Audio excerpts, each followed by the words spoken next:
तो hello friends, आज हम लोग अपना थर्ड चैप्टर पढ़ेंगे अकाउंटेंसी का, जो कि है अकाउंटिंग प्रिंसिपल्स। ठीक है दोस्तों, तो देखो अभी तक हमने अकाउंटिंग के डेफिनेशन वगैरह ये सारी चीज़ें हमने पढ़ लिया था, उसकी कैरेक्टरिस्टिक्स है।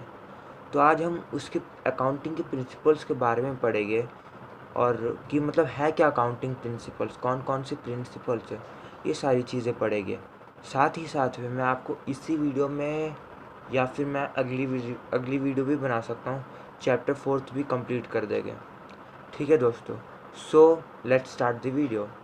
तो देखो, सबसे पहले अकाउंटिंग प्रिंसिपल्स होते क्या है, पहले ये समझते हैं। तो देखो दोस्तों, अकाउंटिंग प्रिंसिपल वो सारे रूल्स है जो हमें अकाउंट को प्रिपेयर करने में हेल्प करता है। तो अब आप सोचोगे कि अकाउंट है क्या। तो देखो दोस्तों, अकाउंट सिर्फ एक जगह है जहाँ पर आप सारे ट्रांजैक्शंस को रिकॉर्ड करते हो। ठीक है, तो अकाउंटिंग प्रिंसिपल क्या है, वो सारे रूल्स जो अकाउंट को प्रिपेयर करने में हेल्प करते हैं। ठीक है, यानी आप वो सारे रूल्स को मद्देनज़र रखते हुए आप अकाउंट्स को प्रिपेयर करते हो, पूरे ट्रांजैक्शन वगैरह ये सारी चीज़ें करते हो। तो देखो दोस्तों, अकाउंटिंग प्रिंसिपल्स बेसिकली बनाया क्यों गया था, अभी थोड़ी इसकी बात भी कर लेते हैं। तो देखो, अकाउंटिंग प्रिंसिपल्स इसलिए बनाया गया था क्योंकि जैसे कि हमने फर्स्ट चैप्टर में पढ़ लिया था कि अकाउंट एक आर्ट है, अकाउंटिंग या अकाउंटेंसी भी आप जिसे कह सकते हो, है ना। तो वो एक आर्ट है, साथ ही साथ में वो साइंस भी है। तो जब मैं बोलता हूँ कि अकाउंटिंग एक आर्ट है, तो उसका मतलब ये है कि सारे लोग हर लोगों का तरीका अलग होता है अकाउंट्स को बनाने में। तो इससे क्या अर्थ है, इससे बहुत ज़्यादा प्रॉब्लम्स आ रही थी कि हर लोग अपने तरीके से बना रहे थे, अपने स्टाइल से बना रहे थे। थोड़ा समझने में भी ना सबको थोड़ा प्रॉब्लम हो रही थी, इसलिए अकाउंटिंग प्रिंसिपल्स लाए गए जिससे यूनिफॉर्मिटी आ सके उनके अकाउंट में। ठीक है, जिससे थोड़े बहुत सेम हो जाए। ठीक है, अभी भी वो अपने तरीके से लिख सकते हैं, लेकिन वो कुछ रूल्स एंड रेगुलेशंस को फॉलो करके लिखेंगे अपने तरीके से। ठीक है, तो ये सारी चीज़ें यूनिफॉर्मिटी लाने को लाया गया था, ये सारे प्रिंसिपल्स। ठीक है दोस्तों, और साथ ही साथ में ये सारे प्रिंसिपल्स ना इंसानों ने बनाए हैं, और वो भी अपने एक्सपीरियंस से। तो इसका मतलब ये है कि ये प्रिंसिपल्स रिजिड नहीं है या फिर स्टैटिक नहीं है ना, कि हमेशा के लिए ये प्रिंसिपल्स सेम ही नहीं रहेंगे। समय के साथ साथ ये सारे प्रिंसिपल्स भी बदल सकते हैं। तो ये सारी चीज़ें हमने थोड़ी बहुत बात कर लिया था अकाउंटिंग प्रिंसिपल के बारे में। ठीक है दोस्तों, अब हम बात करते हैं और इसके थोड़ा डेप्थ में। तो देखो दोस्तों, अकाउंटिंग प्रिंसिपल्स को दो दो चीज़ों में क्लासिफाई किया गया है। पहला या दो पार्ट में डिवाइड किया गया है, आप ये भी कह सकते हो। पहला पार्ट का नाम है या पहला क्लासिफिकेशन का नाम है आपका अकाउंटिंग कॉन्सेप्ट, या फिर आप एजम्पशंस भी बोल सकते हो। और दूसरे पार्ट का नाम भी अकाउंटिंग प्रिंसिपल है। ठीक है, यानी सेम है नाम। तो देखो दोस्तों, एजम्पशन में क्या होता है या फिर अकाउंटिंग कॉन्सेप्ट में क्या होता है, ये वो सारे प्रिंसिपल्स है जो हर बिजनेस फॉलो करते हैं।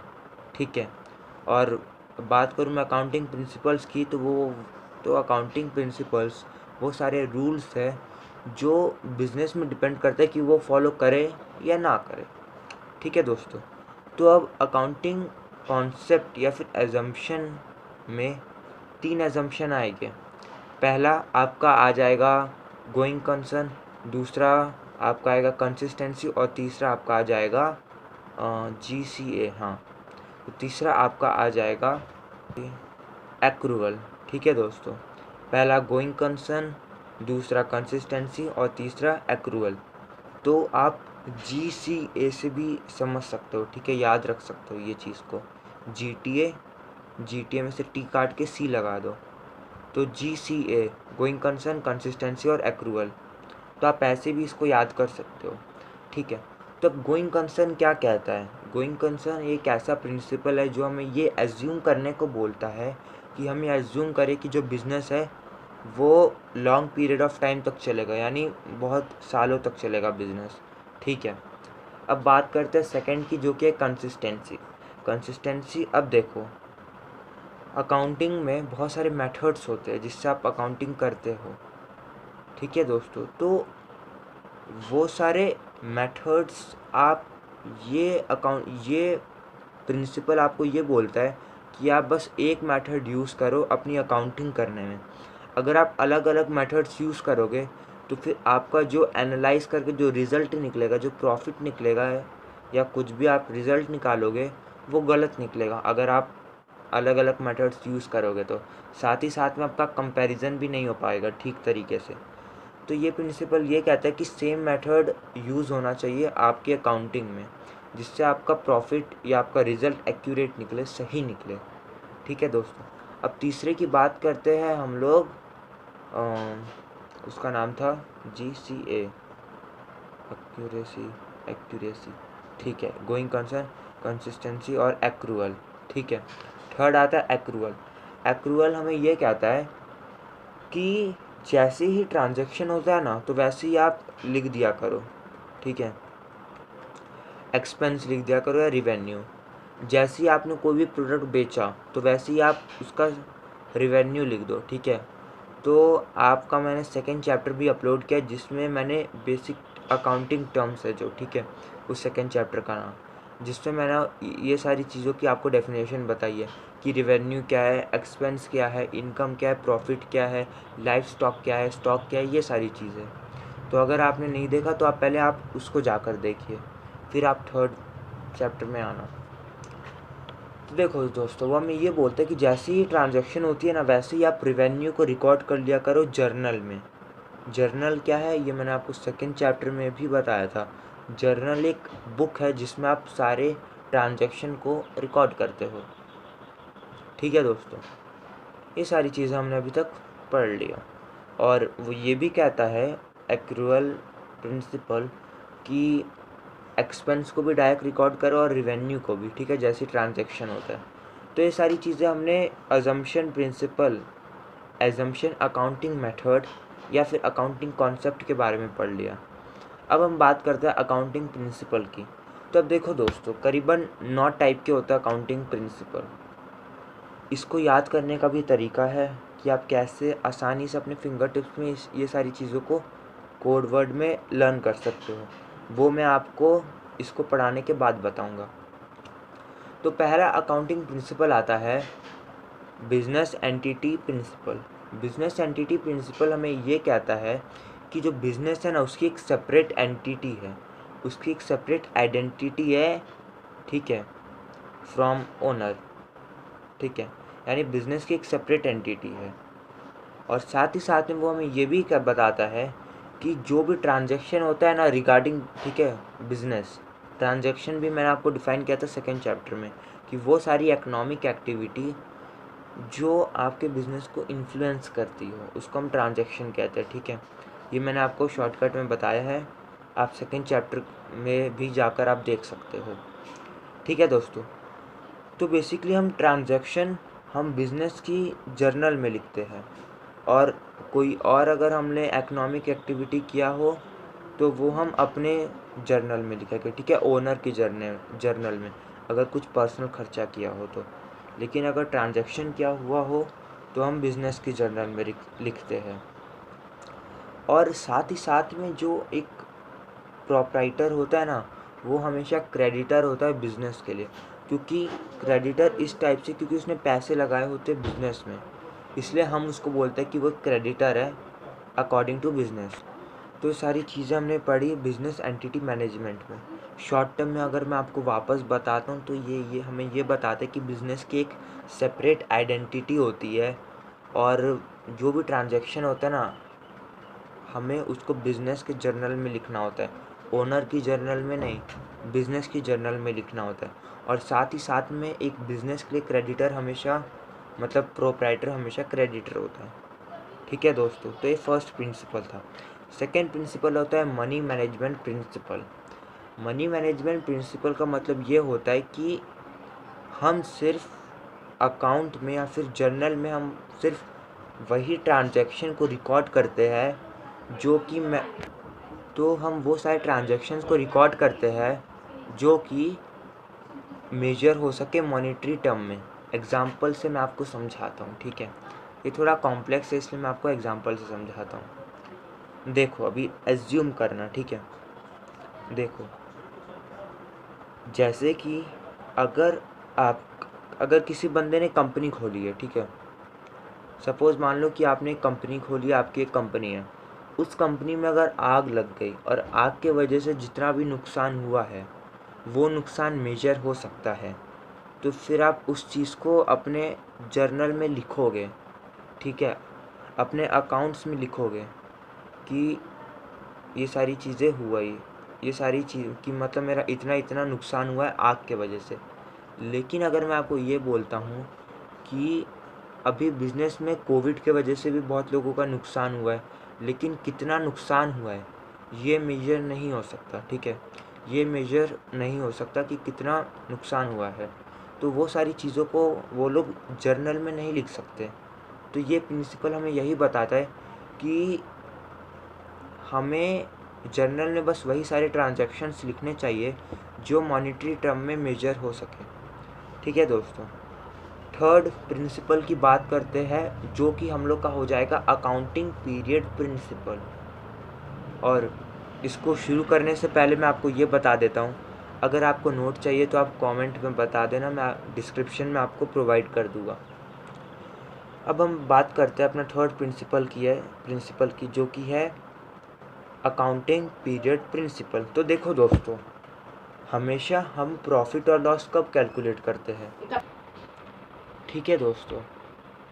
तो देखो कोई भी बिज़नेस का प्रॉफिट और लॉस हमें कब पता चलता है, जब वो बिज़नेस एकदम मतलब जब वो बिज़नेस बंद हो रहा होता है ना, तभी तो एक प्रोप्राइटर को पता चलता है या फिर एक ओनर को पता चलता है कि उसके बिज़नेस में क्या क्या प्रॉफिट हुआ, कितना लॉस हुआ, ठीक है। और जैसे कि हमने अभी तक पढ़ा है कि हम ये अज्यूम करते हैं कि बिज़नेस हमेशा लॉन्ग टर्म तक चलेगा, है ना। हमने गोइंग कंसर्न एजम्पशन में पढ़ा था, एजम्पशन मेथड में या एजम्पशन में 3 पार्ट में हमने डिवाइड किया था, GCA गोइंग कंसर्न, C से कंसिस्टेंसी और A से एक्रूअल। तो हमने गोइंग कंसर्न में तो ये पढ़ा था कि बिज़नेस लॉन्ग टर्म चलता है, तो इसके वजह से अब इसका मतलब फिर तो प्रॉफिट हम कभी निकाल ही नहीं पाएंगे। तो इस चीज़ को मद्देनज़र रखते हुए ये प्रिंसिपल हमें ये बोलता है कि बिज़नेस की लाइफ को हमने शॉर्ट इंटरवल्स में डिवाइड किया गया है, और वो शॉर्ट इंटरवल करीब 12 मंथ्स का होता है, ठीक है। और वो 12 मंथ की स्टार्टिंग होती है, ठीक है दोस्तों। और वो जो मंथ है वो स्टार्ट होता है 1 अप्रैल से और ख़त्म होता है 31 मार्च को।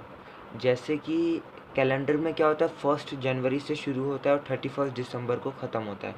लेकिन अगर मैं अकाउंटिंग की बात करूँ ना या कॉमर्स वालों की बात करूँ, तो उनके लिए पहला साल शुरू होता है 1 अप्रैल को, ख़त्म होता है 31 मार्च को, ठीक है दोस्तों। तो ये हमने पढ़ लिया अभी अकाउंटिंग पीरियड प्रिंसिपल। अब हम पढ़ते हैं full disclosure principle. Full disclosure principle हमें ये बताता है कि जो भी आपने ट्रांजैक्शन अकाउंट में लिखा है, ठीक है, या जर्नल बुक के अंदर लिखा है, जर्नल के अंदर लिखा है, वो सारे ट्रांजैक्शन को आप डिस्क्लोज कर सकते हो। मतलब वो पूरे ट्रांजैक्शन को आपको दिखाना पड़ेगा टू द लीगल बॉडीज़। अगर आपको कोई भी लोन वोन चाहिए होगा, है ना, तो बैंक उनका आपके पहले अकाउंट्स देखते हैं, जैसे कि मैंने आपको प्रीवियस चैप्टर्स में बताया था, फर्स्ट चैप्टर में ही मैंने आपको बताया था, ठीक है दोस्तों। तो जब बैंक आपको लोन देते हैं तो वो सबसे पहले आपके अकाउंट्स देखते हैं, है ना। तो ये प्रिंसिपल हमें ये बताते हैं कि आपको उनको पूरे ट्रांजैक्शंस दिखाने होते हैं कि आपने साल भर में कितना कितना ट्रांजैक्शन किया है, पूरा प्रॉफिट, यानी आपको पूरी इन्फॉर्मेशन उनको दिखानी पड़ती है टू दी अदर पार्टीज़, ताकि वो आपको लोन दे सके, ठीक है दोस्तों। सो आई होप आपको समझ आया होगा। एक बार वापस समझा देता हूँ कि यह प्रिंसिपल हमें ये बोलता है कि टू दी, ठीक है देखो, अगर मैं आपको ये बोलता हूँ ना अदर पार्टी, तो अदर पार्टी का मतलब सिर्फ बैंक नहीं होगा, और भी बहुत सारी लीगल चीज़ें जैसे कि कोर्ट आ जाएगा, पुलिस वुलिस, ये सारी चीज़ें आ जाएगी अदर पार्टीज़ में, ठीक है। तो ये प्रिंसिपल हमें ये बोलता है कि जितना भी ट्रांजैक्शंस को हमने रिकॉर्ड करके रखा है अपनी जर्नल बुक में, वो सारे ट्रांजैक्शन को हम डिस्क्लोज़ करेंगे, यानी दिखाएंगे टू दी अदर पार्टी, अगर हमें लोन वोन लेना हो या फिर काम करना हो तो, ठीक है।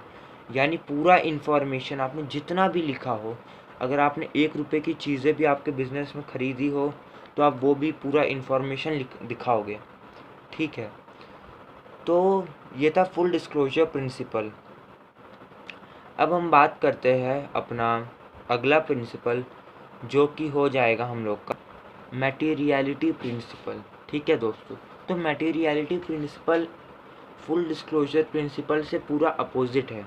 मटेरियलिटी प्रिंसिपल आपको ये बोलता है कि आप वो बैंक वालों को पूरी इन्फॉर्मेशन मत दिखाओ, आप बस उनको इम्पॉर्टेंट चीज़ें दिखाओ, क्योंकि अगर आप उनको 1-1 रुपये का ट्रांजैक्शन दिखाओगे तो वो उसका क्या करेंगे, उनके लिए फालतू है, ठीक है। तो आप उनको इम्पॉर्टेंट ट्रांजैक्शंस को दिखाओ, ठीक है।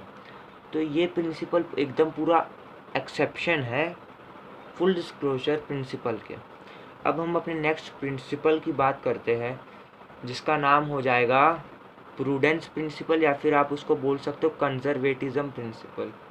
तो ये प्रिंसिपल हमें ये बोलता है कि अगर जब भी हमें लगता है कि फ्यूचर में हम लोग का बिज़नेस में लॉस होगा, तो आप, ठीक है, मतलब अभी लग रहा है, मुझे होगा या नहीं मेरे को नहीं पता, लेकिन ज़्यादातर होगा, मेरे को इतना लग रहा है, ठीक है। 80% चांसेस है कि मेरा बिज़नेस का फ्यूचर में लॉस होगा।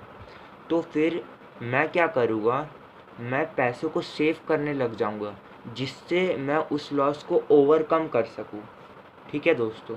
तो ये प्रिंसिपल हमें यही बोलता है कि हर इंडिविजुअल को, अगर उसको ये लगता है, कोई एक इंडिविजुअल को, कि उसके बिज़नेस में फ्यूचर में लॉस होगा, ठीक है। फ्यूचर लॉस को बोलते हैं एंटीसिपेटेड लॉस, ठीक है, बिज़नेस की भाषा में। तो अगर कोई भी इंडिविजुअल को लगता है कि उसके बिज़नेस में फ्यूचर लॉस होगा या फिर एंटीसिपेटेड लॉस होगा, तो फिर उसको अभी से सेविंग करनी चाहिए, ताकि वो उस लॉस को ओवरकम कर सके। साथ ही साथ में ये प्रिंसिपल हमें ये बोलता है कि अगर कोई भी इंडिविजुअल को लगता है कि उसका एंटीसिपेटेड प्रॉफिट होगा, यानी फ्यूचर में उसका प्रॉफिट होगा, तो उसको खुश नहीं होना चाहिए, उसको इग्नोर, वो सारी चीज़ों में उसको इग्नोर करना चाहिए। अब उसको खुश क्यों नहीं होना चाहिए, अगर उसको लगता है कि उसका फ्यूचर में प्रॉफिट होगा? उसको खुश इसलिए नहीं होना चाहिए कि क्या पता लॉस हो गया प्रॉफिट के बदले, तो फिर उसको बहुत गहरा ज़ख्म लगेगा इसके वजह से, ठीक है दोस्तों। तो हम अब अपना नेक्स्ट प्रिंसिपल की बात करते हैं, जो कि है हिस्टोरिकल कॉस्ट प्रिंसिपल। तो हिस्टोरिकल कॉस्ट प्रिंसिपल हमें ये बोलता है कि, आपको मैं अभी एक एग्जांपल से बताता हूँ, ठीक है। सपोज़ करो कि मैंने एक लैंड, ठीक है, तो सपोज़ करो मैंने एक लैंड खरीदी है और उसकी कीमत 2 लाख है, ठीक है। और तो फिर मैं अपने जर्नल में यही लिखूँगा कि मैंने 2 लाख की लैंड खरीदी है। तो जैसे कि आपको पता है फ्यूचर में कीमत तो पक्का बदलेगी, या तो बढ़ेगी या तो घटेगी। तो सपोज़ करो अगर लैंड की कीमत 2 लाख से 90 लाख हो जाती है, सपोज़ करो, ठीक है। तो फिर मैं अपनी जर्नल में उसकी वैल्यू चेंज नहीं करूँगा। ये प्रिंसिपल हमें ये कहता है। तो वैल्यू चेंज क्यों नहीं करूँगा, इसके बहुत सारे रीज़न्स हैं। सबसे पहले तो जर्नल हमेशा साफ़ सुथरा होना चाहिए, सबसे बिगेस्ट पॉइंट है, ठीक है। काटा पीटी नहीं होनी चाहिए जर्नल में। और साथ ही साथ में आप इससे आप ये देख सकते हो कि आपका कितना प्रॉफिट हुआ, मतलब कितना ज़्यादा लैंड बढ़ा है, ठीक है। यानी कैलकुलेशन वगैरह में बहुत सारी चीज़ें हैं जिनके वजह से हम इसका बाद में फिर अकाउंट का उसका कॉस्ट चेंज नहीं करते, ठीक है। तो ये प्रिंसिपल हमें यही कहता है कि कोई भी एसेट जो आपने ख़रीदा है, आप उसकी कीमत उतनी ही लिखोगे जिस टाइम में आपने उसको ख़रीदा था। मैंने 2 लाख की लैंड खरीदी है, तो फिर मैं 2 लाख ही लिखूँगा, ठीक है दोस्तों। अब हम बात करते हैं अपना नेक्स्ट प्रिंसिपल की, जो कि है मैचिंग प्रिंसिपल। तो मैचिंग प्रिंसिपल हमें ये कहता है कि अगर हमें अपने बिज़नेस का प्रॉफिट पता करना हो, तो फिर हम एक्सपेंसेस को रिवेन्यू से सब्ट्रैक्ट करेंगे, ठीक है, माइनस करेंगे अपने प्रॉफिट को पता करने के लिए। तो अभी एक्सपेंसेस का रिवेन्यू क्या है, ये सारी चीज़ें मैंने आपको बता चुकी है सेकेंड चैप्टर में, आप देख सकते हो प्लेलिस्ट में जाके। ठीक है दोस्तों, अब हम नेक्स्ट प्रिंसिपल की बात करते हैं, जो कि है हम लोग का डुअल एस्पेक्ट प्रिंसिपल। ठीक है, डुअल एस्पेक्ट प्रिंसिपल। तो डुअल एस्पेक्ट प्रिंसिपल हमें ये बोलता है कि हर ट्रांजैक्शन के दो एस्पेक्ट होते हैं। एग्जाम्पल से मैं आपको समझाता हूँ। जैसे कि सपोज़ करो कि मैं दुकान गया, दुकान से मैंने 1 केजी आलू ख़रीदा। ठीक है, तो ये ट्रांजैक्शन हुआ। ठीक है, मैंने उसको 1 लाख मतलब जितना भी उसकी कीमत होगी, सपोज़ करो 1 केजी की 100 रुपये है, मैंने उसको 100 रुपये दिया, उसने उसके बदले में मेरे को आलू दिए।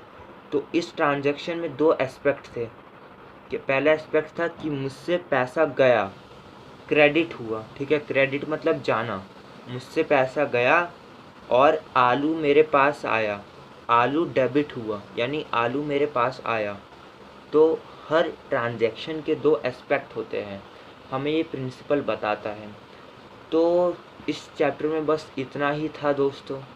ठीक है, अब मैं आपको कुछ चीट कोड बता देता हूँ कि मैंने कैसे ये सारे प्रिंसिपल्स को कैसे दिमाग में याद किया। ठीक है, दिमाग में रखा हुआ हूँ।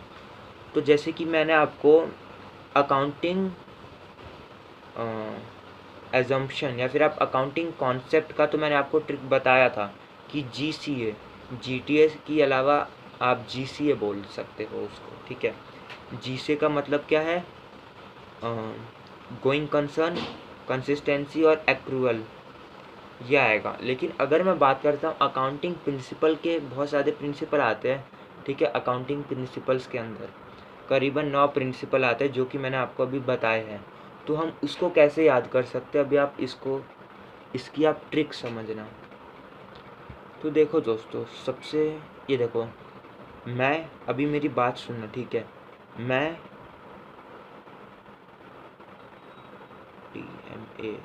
MBA पास करके, ठीक है, मैं MBA पास करके UMP, अगर आप फ्री फायर या PUBG खेलते होगे तो आपको UMP गन के बारे में पता होगा।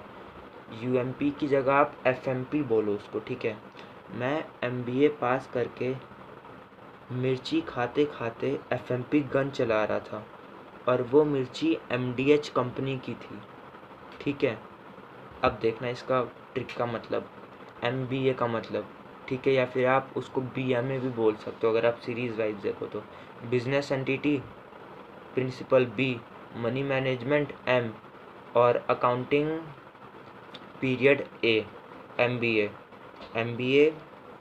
MBA के बाद, ठीक है, मतलब मैंने MBA करके FMP गन लेकर full disclosure principle F, M से हो जाएगा मटेरियलिटी प्रिंसिपल M, और P से आपका हो जाएगा प्रूडेंस प्रिंसिपल, या फिर जिसको आप कंजर्वेटिज्म प्रिंसिपल भी कह सकते हो। ठीक है, यानी FMP।